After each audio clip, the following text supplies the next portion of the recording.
السلام علیکم ورحمۃ اللہ وبرکاتہ۔ مسلمانوں کے پریشانی اور باطل کے غالب ہونے کی وجہ پوری دنیا کے مسلمان ایک جسم کے اعضاء کی طرح ہیں۔ حضرت دامت برکاتہم نے بہت قیمتی باتیں ارشاد فرمائی ہیں۔ آپ تمام حضرات پوری بات کو دھیان و توجہ کے ساتھ میں سنیں اور ان تمام باتوں پر عمل کرتے ہوئے نقل و حرکت کے ذریعے سے پوری امت تک پہنچائیں۔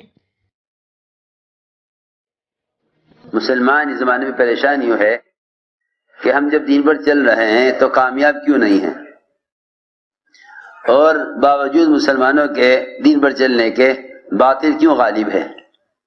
دو وجہ سے باطل غالب ہے۔ ایک وجہ تو یہ ہے کہ مسلمان پورے دین پر قائم نہیں، اس لیے انفرادی مسائل، شخصی مسائل پیدا ہو رہے ہیں۔ دوسری بات یہ ہے کہ دین پر امت کے افراد ہیں، مجموعہ نہیں ہے۔ دو چیزیں مجموعہ ہیں، دو چیزیں مجموعہ ہیں، ایک دین مجموعہ ہے اور دوسرا امت مجموعہ ہے۔ کسی شخص کے پیر کے انگوٹھے میں اگر زخم ہو تو اس کو بیمار کہا جائے گا، یہ نہیں کہا جائے گا کہ یہ آدمی تو بالکل ٹھیک ہے مگر اس کے پیر کا انگوٹھا بیمار ہے۔ یہ آدمی تو ٹھیک ہے مگر اس کے پیر کا انگوٹھا بیمار ہے، یہ کہا جاتا ہے؟ ذرا توجہ سے بات سنو، یہ نہیں کہا جاتا کہ آدمی تو بالکل ٹھیک ہے مگر اس کے پیر کا انگوٹھا بیمار ہے، بلکہ یہ کہا جاتا ہے کہ آدمی بیمار ہے۔ بھئی کیا بیماری ہے؟ کہ اس کے پیر کے انگوٹھے میں زخم ہے، کہتا ہے بیمار ہوں، آنکھ آ گئی ہے۔ ہماری بات توجہ سننا، مدینہ مرکز آپ ایک عضو کے بیماری کو پورے بدن کی بیماری کہتے ہیں کہ پورا جسم بیمار ہے، حالانکہ پیر کا انگوٹھے میں زخم ہے، باقی پورا بدن بالکل صحت یاب ہے، لیکن آپ کہتے ہیں فلاں شخص بیمار ہے۔ لیکن جب آتے ہیں معاملے میں دین کے تو یوں سوچتے ہیں کہ جب اتنے مسلمان نماز پڑھ رہے، اتنے مسلمان زکوٰۃ دے رہے، اتنے مسلمان حج کر رہے، تو پھر اللہ تعالیٰ کی طرف سے مسلمانوں کو باطل پر غلبہ حاصل کیوں نہیں ہوتا؟ معلوم ہوتا ہے کہ دو چیزیں مجموعہ ہیں، دو چیزیں مجموعہ ہیں، ایک دین مجموعہ ہے، دوسرے امت مجموعہ ہے۔ ہم سے دو غلطیاں ہو رہی ہیں، ایک تو یہ کہ ہم دین کے مجموعے پر نہیں ہیں، دین کے مجموعے پر نہیں۔ دوسری غلطی یہ ہو رہی ہے کہ امت اجتماعی طور پر دین پر نہیں، تو یہ کہا جائے گا کہ امت بیمار ہے، یہ نہیں کہا جائے گا فلاں ملک کے فلاں علاقے میں بے دینی ہے۔ ہماری بات سمجھ میں آ رہی؟ ہم نے مثال دی ہے اور یہ سچی مثال ہے، کیونکہ فرمایا حضور اکرم صلی اللہ علیہ وسلم نے کہ ساری دنیا میں بکھرے ہوئے مسلمان، ساری دنیا میں بکھرے ہوئے مسلمان ایک جسم کے اعضاء کی طرح ہیں۔ ساری دنیا میں بکھرے ہوئے مسلمان، اس حدیث کو عام طور سے لوگوں کی غمخواری، لوگوں کی کام آنا، لوگوں کی پریشانیوں میں ان کی مدد کرنا، اس حدیث کو صرف اس پر محمول کرتے ہیں، اس حدیث کو صرف اس پر محمول کرتے ہیں۔ اس حدیث کو صرف حقوق العباد میں یا انسان کے کام آ جائے، انسان سے انسان کو راحت پہنچ جائے، صرف اس پر اس حدیث کو محمول کرتے ہیں۔ حالانکہ اگر کوئی انسان کسی انسان کی ضرورت میں کام آ جائے تو اس کا کام آنا اس کی صرف دنیاوی زندگی تک کے لیے ہے، آخرت کے اعتبار سے اس کام آنے والے کو آخرت کے اعتبار سے کوئی فائدہ نہیں ہے، کیونکہ حضور اکرم صلی اللہ علیہ وسلم نے اس روایت کے اندر جس میں حضور اکرم صلی اللہ علیہ وسلم نے انسان کی اور اس کی آخرت کی مثال اس سے دی، فرمایا کہ ایک آدمی جس کی موت کا وقت قریب آ گیا اور اس کے 3 بھائی تھے، تینوں بھائیوں کو بلا کر اس نے اپنا حال ان کے سامنے رکھا کہ دیکھو میں دنیا سے جا رہا ہوں، تو میرے کس کام آ سکتے ہو؟ وہ مثال دے کے فرمایا حدیث میں کہ وہ 3 بھائی یہ ہیں، ایک اس کا اہل اور اس کے رشتہ دار متعلقین، اور دوسرے مال، تیسرے اعمال۔ 3 بھائی کی مثال دے کر آپ نے فرمایا آل، مال اور اعمال۔ آل مال اور اعمال. یہ حدیث میں 3 چیزیں بیان فرمائی، آل مال اور اعمال. ان میں سب سے پہلے یہ فرمایا کہ اس کا اہل اور متعلقین وہ تو صرف اس کی زندگی میں اس کے کام آ سکتے ہیں، مرنے کے بعد کسی کام نہیں آ سکتے. میں نے عرض کیا کہ اس زمانے میں لوگوں کے کام آنے کو سمجھتے ہیں کہ حدیث کا مطلب یہ ہے کہ انسان کے کام آئے، اس کی غمخواری کرے. ایک علاقے میں اگر قحط ساری آ جائے، سیلاب آ جائے، کوئی وبا آ جائے، کوئی حادثہ ہو جائے، تو ساری دنیا کے مسلمان، اس زمانے میں آپ دیکھیں گے کسی ملک میں کوئی بات پیش آ جاتی ہے تو پڑوسی ملک بھی مدد کرنے کو اپنا فریضہ سمجھتا ہے.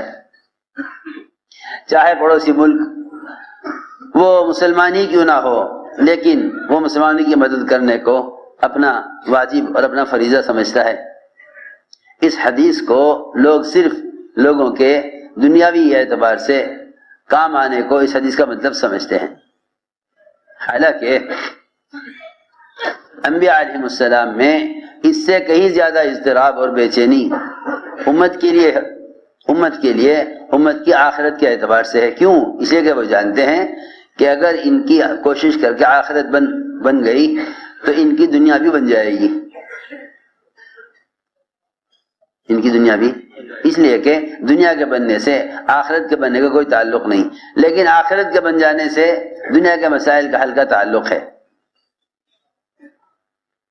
آخرت کے بننے سے دنیا کے مسائل کا حل کا تعلق تو ہے، لیکن دنیا کے بننے سے آخرت کے بننے کا قطعاً کوئی تعلق نہیں ہے. میں نے عرض کیا اس حدیث کے اندر فرمایا کہ ساری دنیا میں بکھرے ہوئے مسلمان ایک جسم کے اعضاء کی طرح ہیں، ایک جسم کے اعضاء کی طرح ہیں. اگر جسم کے ایک حصے میں بیماری ہے تو پورا بدن اس کے لیے بے چین ہو، سارا بدن اس کے لیے بے چین ہو. پیر کے انگوٹھے سے آنکھ بہت دور ہے، لیکن آنکھ جاگتی ہے پیر کے انگوٹھے کے لیے، پیر کے انگوٹھے کے زخم کے لیے آنکھ جاگتی ہے، حالانکہ دونوں میں بہت فاصلہ ہے. بس یہی سمجھنا چاہیے کہ امریکہ یورپ میں رہنے والا آدمی اگر نماز چھوڑ رہا تو ہندوستان میں رہنے والا آدمی اس کے لیے بے چین ہے یا نہیں؟ اس لیے کہ صحیح حدیث ہے، صحیح روایت ہے، صحیح روایت ہے کہ ایمان کا سب سے کم ترین درجہ اور ایمان کا سب سے آخری درجہ، جس کے بعد ایمان کا کوئی ذرہ بھی باقی نہیں رہتا دل کے اندر، وہ آخری درجہ یہ ہے کہ مسلمان منکر کو دیکھ کر دل سے کڑھتا ہو اور غمگین ہو کر اللہ سے دعاؤں کے ذریعے اس منکر کو اللہ سے کہہ کر ختم کرائے. اگر مسلمان یہ نہیں کر رہا ہے، منکرات کو دیکھ کر غم اور منکرات کو دیکھ کر دعاؤں کے ذریعے منکر کو ختم کرنے کی کوشش نہیں کرتا، یعنی منکر کو اپنے دل کے ذریعے سے بدلنے کی کوشش نہیں کرتا، منکر کو دیکھ کر اپنے دل سے اس منکر کو بدلنے کی کوشش نہیں کرتا، تو فرمایا کہ اس کے دل میں رائی کے دانے کے برابر بھی ایمان باقی نہیں رہا. اس کے دل میں اللہ سوچنے کی بات ہے. ہمیں تو 24 گھنٹے میں شاید کوئی وقت ایسا نہیں گزرتا ہم پر، 24 گھنٹے میں کوئی لمحہ ایسا نہیں گزرتا ہم پر کہ ہم اس میں منکر کو دیکھ کر اللہ سے دعائیں کرتے ہوں تنہائیوں میں کہ اے اللہ تو اس منکر کو ختم کر دے. سوچنے کی بات ہے. پھر بھی کہتے ہیں کہ ایمان جتنا ہے کافی ہے، حالانکہ حدیث میں آتا ہے کہ جو تم میں سے منکر کو دیکھے اس کو چاہیے کہ اس کو اپنے ہاتھ سے بدل دے، ہاتھ سے نہیں بدل سکتا تو اس کو زبان سے بدل دے. زبان سے بدلنے کا مطلب یہ ہے کہ معروفات پر آمادہ کرے لوگوں کو تاکہ وہ منکرات کو چھوڑ دیں.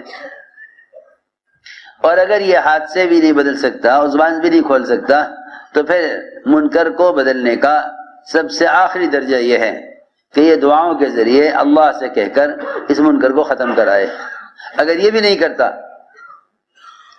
کرتا تو پھر اس کا دل ایمان سے ایسا خالی ہو گیا جیسا کسی تھیلے کو الٹا کر دیا جائے تو اس کے اندر کا سارا سامان باہر آ جاتا ہے اور تھیلا. روایت میں ہے نکس قلبہ کہ اس کے دل کو الٹ دیا گیا ہے ہر خیر سے، کہ اگر یہ اپنے دل کی قوت کو استعمال نہیں کرتا منکر کو بدلنے کے لیے. میں نے عرض کیا کہ دو چیزیں مجموعہ ہیں، دین اور امت. دین اور امت. تو دوستو عزیزو، بات ساری یہ تھی کہ لوگ جزوی دین پر چل کر کامیابی چاہتے ہیں، جزوی دین پر چل کر کامیابی چاہتے ہیں. جب دشمن کے مقابلے پر مخلصین،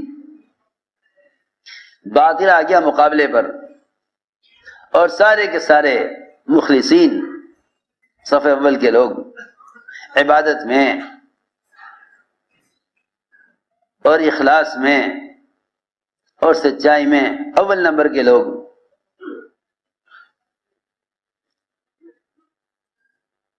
جب دشمن مقابل آ گیا اور کسی طرح فتح نہ ہو کے دی، تو بیٹھ کر غور کیا کہ آخر کیا بات ہے. نیتیں خالص ہیں، نیتیں خالص ہیں، عبادات میں کوئی کمی نہیں ہے، عبادات میں کوئی کمی نہیں ہے. ہم حق پر ہیں، دشمن باطل پر ہے. اللہ رب العزت کا اہل حق کی مدد کا وعدہ ہے، مدینہ مرکز بیجاپور. سب کچھ ہے، پھر باطل پر غلبہ حاصل کیوں نہیں ہوتا؟ باطل پر غلبہ حاصل کیوں نہیں ہوتا؟ بہت غور کیا تو یاد آیا کہ وضو میں مسواک رہ گئی، وضو میں مسواک رہ گئی. وضو تو کیا. میں آپ سے عرض کرنا چاہتا ہوں کہ اس زمانے میں ہم میں اور صحابہ میں فرق یہ بیٹھا کہ وہ سنت پر عمل کرتے تھے ان کو کہ سنت ہونے کی وجہ سے، اور اس زمانے کے پڑھے لکھے مسلمان سمجھدار علم رکھنے والے وہ سنت کو چھوڑ دیتے ہیں سنت ہونے کی وجہ سے. اللہ رب العزت ہم سب کو ان تمام باتوں پر عمل کرنے کی توفیق عطا فرمائے.